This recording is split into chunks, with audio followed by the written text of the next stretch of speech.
Welcome back into Sports Memo's betting podcast. College football, every game on the board. This is section number 2 of 4 sections on the College Football Every Game on the Board podcast with our number 2 guest, Mid-Major Matt. Welcome in, man. How you doing?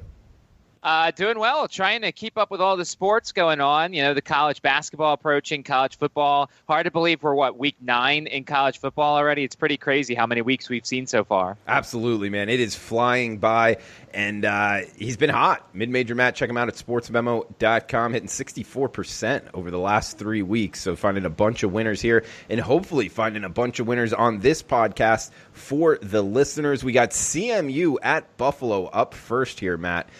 Rotation number 129, 130. We got 2.5 being the number. That's Buffalo laying at home. 47.5 being the total, Matt. Yeah, CMU's been really impressive. I watched all of the game last week against Bowling Green. Bowling Green coming off the win against Toledo, but to watch what CMU does on offense, I mean, they've got Jonathan Ward at running back. The Dormady kid's really good, and he's throwing to Khalil Pimpleton, the kid from Virginia Tech. So CMU's offense is going to be very hard to stop. They've won 3 straight after a brief 2-game losing streak. On the Buffalo side, Matt Myers, the quarterback, is out for the season. That means Kyle Van Treese is under center. He only threw for 65 yards on 23 attempts last week against Akron. The passing game is ranked 125 out of 130 so far in FBS football. His backup is a true freshman. His third-string guy is currently the holder/wide receiver. He's also punted so far this year for Buffalo. I don't love the Bulls here. CMU will have to stop UB's run game, but I don't know. You know, the Chippewa's offense is really good, and they could be a very live underdog in this one. I like it. We found change at the quarterback position, and would that make you look towards the under here with Buffalo CMU, Matt? Well, Buffalo's defense has been good so far this year, but they really haven't played too many teams that are going to stress them. I mean, they gave up 45 to Penn State. They gave up 35 to Liberty. Now, granted, both those games were on the road. Gave up 22 at home to Temple. I don't know if CMU's balance is going to stress them enough. I don't think I'm going to look at the under, but Buffalo wants to run it with Marks and Patterson. Matt, we'll head to the Big Ten up next. We got Iowa at Northwestern, seeing the Hawkeyes laying doubles on the road here, laying 10 pretty much across the board. Man, total sub 40 here, just a 37 total. We got Iowa and Northwestern in the Big Ten, Matt. So this is more like the injury bowl here. You've got Iowa, who lost Brandon Smith, who was their playmaker at wide receiver. He's out for a couple weeks. Christian Welch still not on the depth chart. He's a linebacker. Aiden Smith is under center for Northwestern. They don't have Cameron Green. They don't have this Scarana kid. And Bowser and Jesse Brown, their 2 running backs, are dinged up. There's a lot of injuries here to consider. This game won't be on my card, but the one thing that I know you and a lot of us handicappers believe in is when the total's really low and the spread is really high, you consider the underdog. But I don't know if Northwestern could score in this one. So the question is Iowa going to win like 13-0, 17-3, and something like that? So this game won't be on my card, but it's low for a reason because there's so many uncertainties on both sides of the ball. All right, Matt. Next up, we got USF at ECU. That's South Florida at East Carolina in AAC action, seeing mostly the Bulls laying 2 on the highway, 52 being the total, Matt. So I'm not really sure about this line because South Florida hasn't been very good this year. You know, they have 3 wins. They beat South Carolina State, they beat UConn, and they beat BYU at home. USF's top wide receiver this year is a walk-on, only has 14 catches. It's either going to be Jordan McLeod, who could barely throw the ball last week under center. He has wrist and shoulder issues, or a walk-on, Kirk Rigel at quarterback. East Carolina is getting close. Like, look, I understand that their record's ugly, and I understand that they've played, they haven't played very well. But in the second half, they came alive a little bit against UCF. I like Mike Houston as a coach. I think their quarterback situation is not terrible. They've got some decent pieces. I don't understand this move. If I had to play this game, I'd probably look at the home underdog. All right, looking towards the home underdog in that one, ECU Pirates. We got Syracuse at Florida State up next, Matt. Man, FSU's laying 10 at home. I don't know about that number. 59 being the total, Matt. Well, my alma mater's terrible. We've been sacked. We were sacked 9 times last week. Syracuse was sacked 9 times. They've been sacked in FBS worst 35 times. That's more than both Akron and Old Dominion, who have been sacked only 32 times. On the Florida State side, Willie Taggart's still going with the whole, I don't know who my starting quarterback thing is, but it's probably going to be James Blackman. You had the athletic director today or yesterday, whenever it was, basically say, well, if Willie Taggart's hit by a bus, we're not hiring Urban Meyer, which is a really weird statement to make. The other concern here for Florida State is Ricky Aguayo is 4 of 9 on field goals, one of his last 6. They lost another wide receiver to injuries. Neither of these teams is in a good spot right now. I wonder if they could score enough points with a higher total here. Maybe the under's worth a look, but then again, both defenses have their weaknesses. Matt, next game up, this is a fascinating handicap. We got a Big Ten team catching a touchdown and a half to the newest member of FBS football. And the game I'm talking about is rotation number 137-138. It is a degenerate special, so to speak, 9 a.m. Pacific kickoff here. Liberty at Rutgers. Rutgers is catching 7.5 at home, 44 being the total, Matt. Right. If you looked at these two teams, you'd almost think that Liberty would be the Big Ten team. I mean, they don't necessarily play as rough and tumble as the Big Ten would, so neither of them really are. But when it comes to this game, it's a crazy number. I think, and you're obviously in Vegas, but it looked like it came out at 5.5, and then it got bet up to 7.5. Look, Rutgers is terrible. Johnny Langan has thrown for under 50 yards the last two games. Rutgers is just really bad. But are you ready to lay that many points with Liberty on the road? I mean, Buckshot Calvert, Antonio Gandy-Golden are all-time Liberty Flames. Rutgers may play their true freshman Cole Snyder, but they're also trying to balance his playing time so they don't waste his year. So if Langan keeps being terrible, the redshirt freshman the true freshman could come in. Oh, man, I wish I could play this game because this is like a true mid-major type game, but I just can't. I don't trust Liberty laying that many points, but I'm certainly never going to put Rutgers on my card.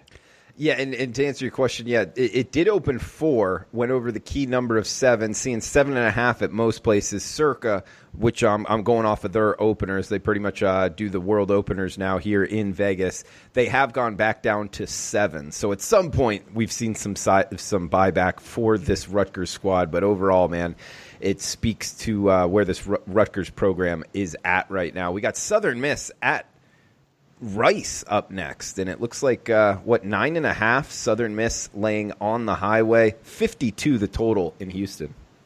So Southern Miss coming off a loss last week. Didn't look great against Louisiana Tech, at least defensively. Their running back, DeMichael Harris, is a running back. He's probably not going to play.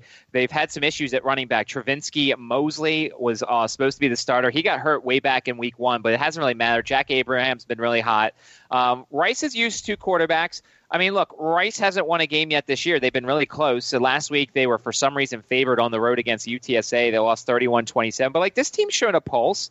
They played a tough half against Texas. Mm-hmm. They played Baylor tough 21-13. Rice, I don't necessarily say it's one of my favorite plays, but I wouldn't rule out taking Rice plus the points at home. There's not going to be much atmosphere. It's going to be a sleepy kind of game, but they have 2 decent wide receivers in Austin Trammell and Brad Rosner. If Southern Miss isn't focused, then they could lose this game to Rice. Maybe worth a look on the underdog. He's Mid-Major Matt. Find him on Twitter at Mid-Major Matt and his work at sportsmemo.com. Also, special coupon code for this podcast, MMM29, gives you his 3-day all access. Every sport, every play he releases. College football, knows the small conferences. FCS football will include all those. And any NFL he releases. MMM29 at checkout takes half off of his 3-day all access, and you can get it for less than $10 a day, just $29. 3-day all access at sportsmemo.com. MMM29 at checkout. Heading to the Pac-12 right now. We got Cal at Utah. Defensive matchup here. Talking about low totals, Matt. 37.5 being the total in Salt Lake, with Utah laying 3 touchdowns at home. So once again, as we talked about with the previous game a couple games ago, big spread, small total. Now, here's the thing. I would probably consider laying that number, but we don't know who's going to play quarterback for Cal. Modster got hurt. He's questionable for this one. Kakua Crawford, the wide receiver who came over from Michigan, he's week to week for California. The defense is going to have a lot of pressure on themselves to keep Utah down. But then again, we don't know if Tyler Huntley is going to play. He swears he's going to play. He insists he's going to play. Spencer Brash played the last 2 drives last week for Cal. There's a lot of question marks here. If we find out that Modster's going to play and maybe Huntley's not going to play, then maybe I consider a play on Cal, but then again, you're not going to get the 3 touchdowns. So really, if you want to play Cal here, you're assuming or you're hoping that Utah's starting quarterback's not going to play and that Modster is going to play and that the Cal defense can hold down Utah. Utah, no joke last week. They have a mission on their mind. The thing is, next week, a road game at Washington. That's a whole lot bigger for Utah than this game at home against Cal. Another reason to consider the road dog in this one, but I'm not playing anything until I get some clarity on the quarterbacks. Matt, just a question for you. Utah and Oregon in the Pac-12, are they out of playoff talk for in your opinion? Probably not Oregon. I mean, Oregon's got some solid wins. I know they lost to Auburn way back in week 1. Look, the Pac-12 is going to have to do a lot to get themselves into the playoff hunt, but if there's anybody who probably deserves it, Oregon, if they went out, probably deserves at least to be discussed. But I think the perception of the Pac-12 is so bad that one of those teams is going to have to go undefeated, beat a Power 5 school, and beat them by quite a lot to move on. And in your opinion, is the Pac-12 better or worse than the ACC? Ooh, good question. I would say that they are.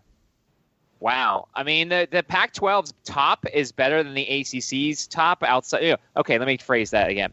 The Pac-12's depth at the top is better than the ACC's depth at the top. Of course, Clemson beats everybody in the Pac-12 by 100, but I think the Pac-12 has better, Utah, Washington, Oregon, and then if you go Clemson, Virginia, Wake Forest, I mean, the top of the as a whole is better, but the bottom of the ACC is probably better than the bottom of the Pac-12.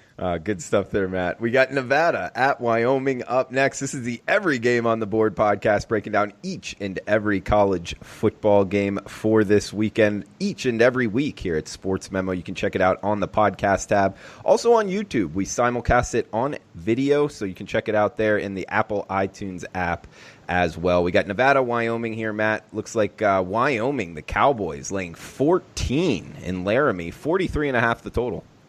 So I've enjoyed fading Wyoming this year. They're frauds. I mean, they have won, the game. It goes all the way back to week 1. They beat Missouri. Missouri clearly wasn't focused for that one. Week 2, I had Texas State.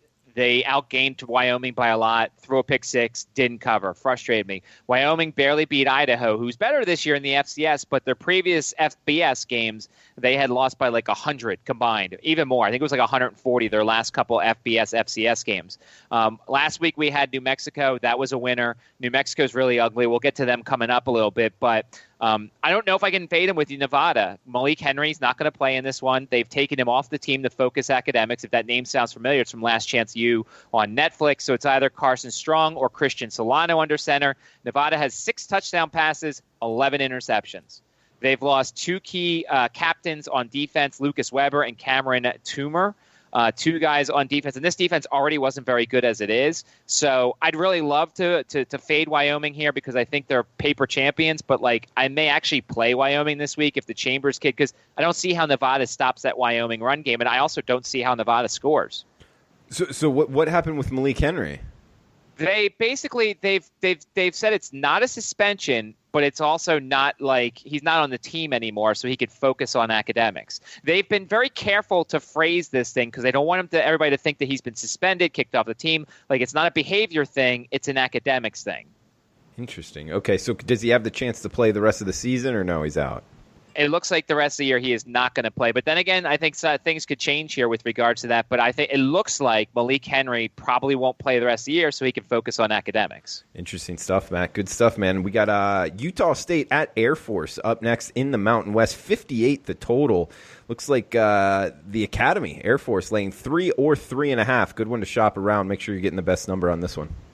Yeah, I'm mad at myself for not taking Air Force last week. I mean, look, Hawaii is all gloss and glitter, but Air Force, most teams that go to Hawaii, they're partying, they're enjoying the sun. Air Force doesn't do that. They go, they get in, they kick your butt, and then they leave. They're not intimidated by anything.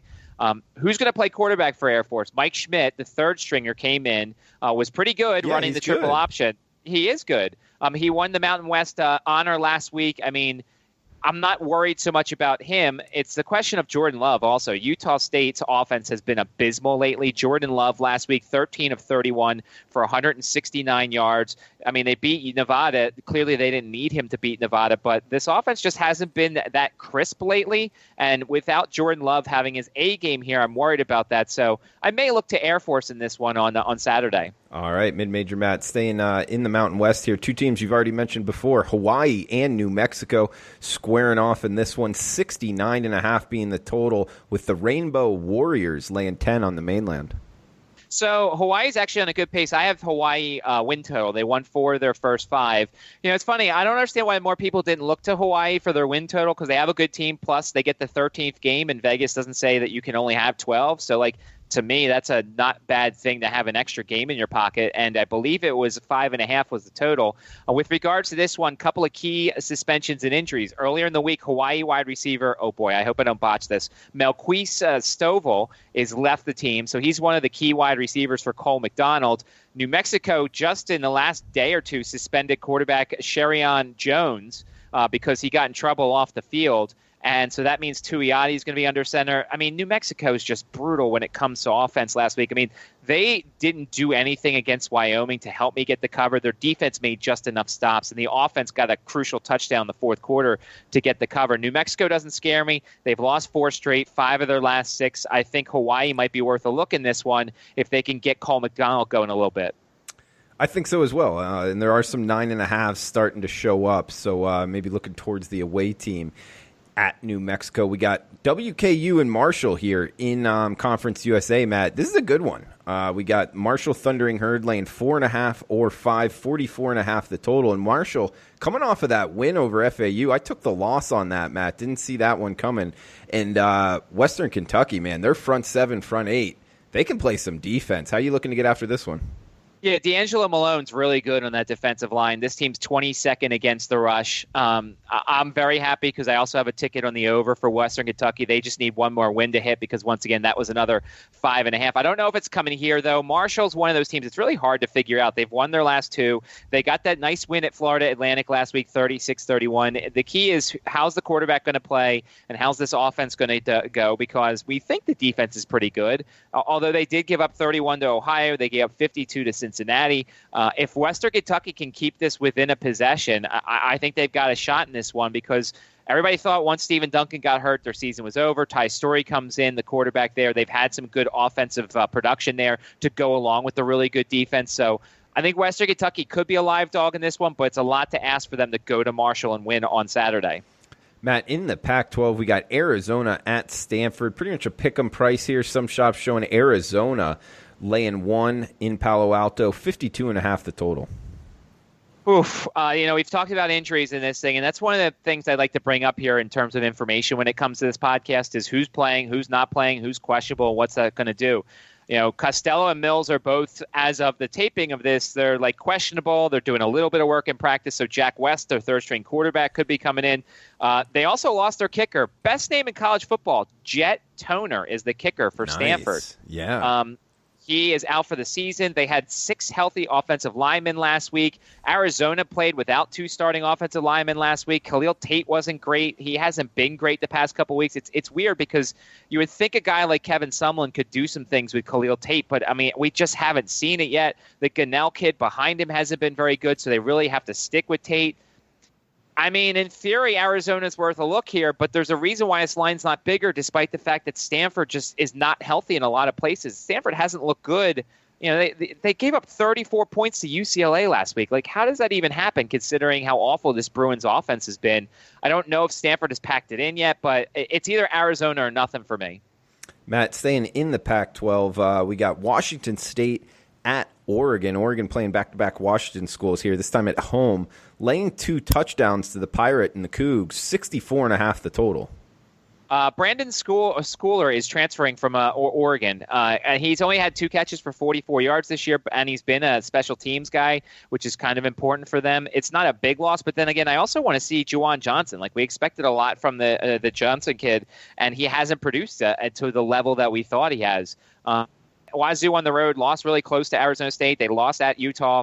I don't know necessarily if I trust Washington State on the road, but Oregon also has a road trip to USC next, so focus could be an issue for the Ducks in this one. Sorry for the technical difficulties, guys. Just a little mishap there with the internet, but should be good to go. We got Colorado State at Fresno State up next. This one, Mountain West action, 14 in the hook. That's Fresno State laying at home, 55.5 the total, Matt. Colorado State healthy coming off a bye week. E.J. Scott at wide receiver coming off a 2-game suspension. That's a big thing. Nate Craig Myers is dealing with a concussion. Colorado State has 2 defensive guys who might be coming back, Manny Jones and Toby McBride. Fresno has to feel good. Look, they've had a bunch of middling weeks. They're picking up victories, but a couple weeks ago they lost at Air Force, didn't look good doing it. Last week they kind of flexed that muscle on Friday night, winning 56-27.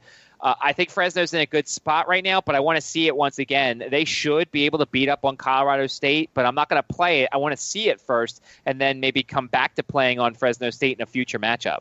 Matt, Missouri at Kentucky in the SEC East here, 10.5. That's Mizzou laying in Lexington, 44.5 the total.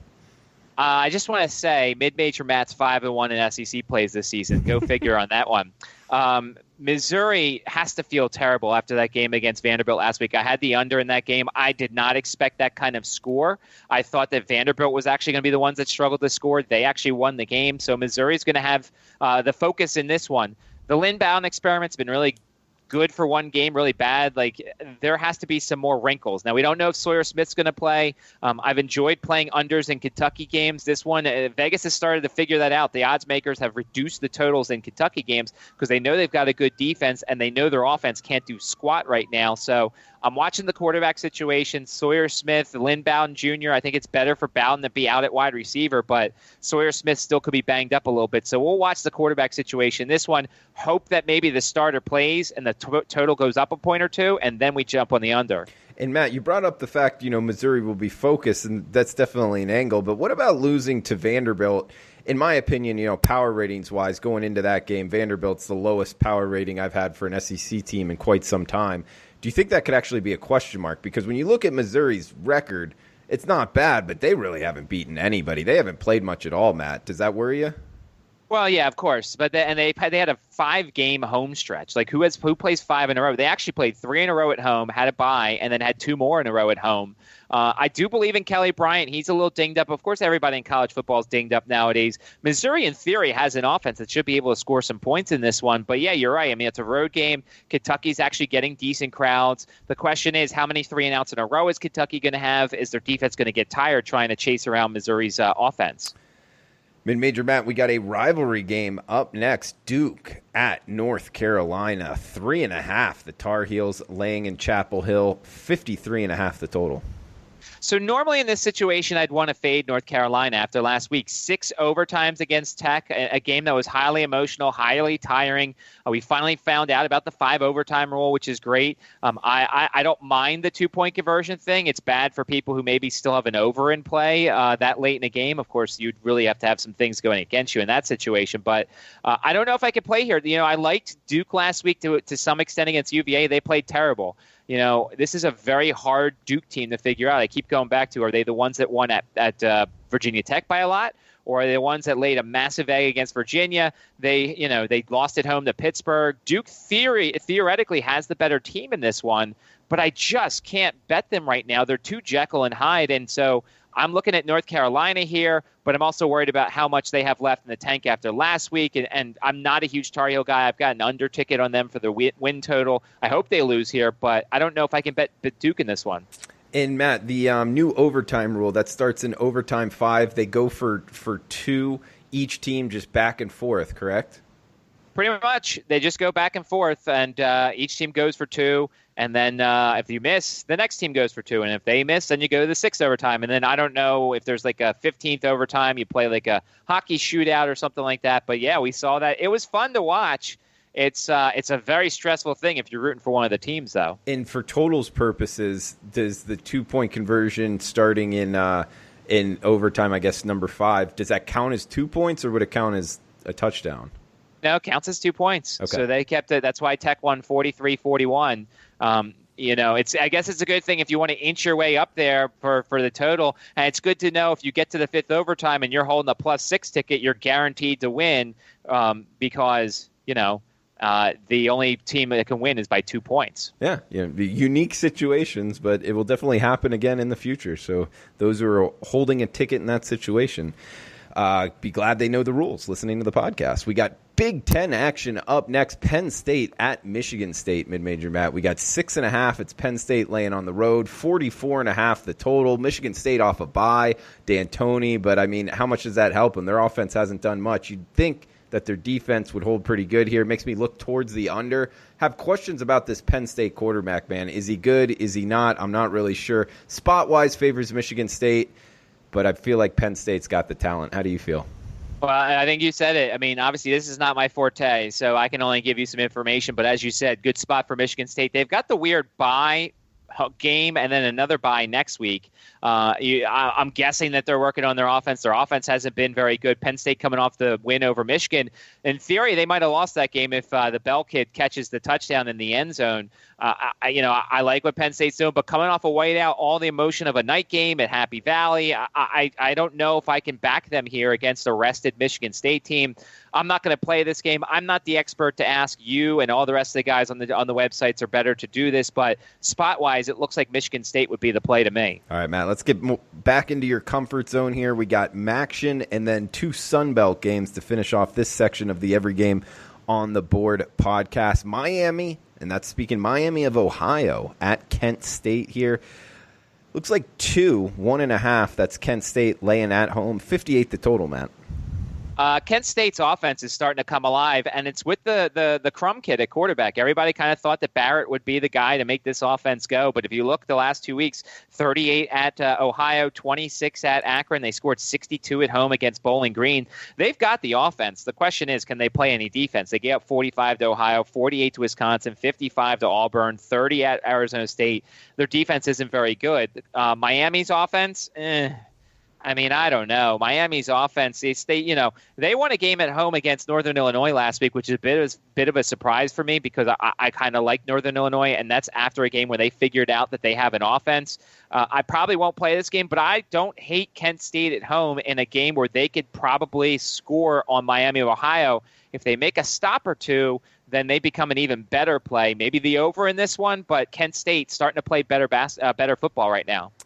Matt, we got App State at South Alabama. We got 25.5. That's USA catching at home. 52 the total in Mobile.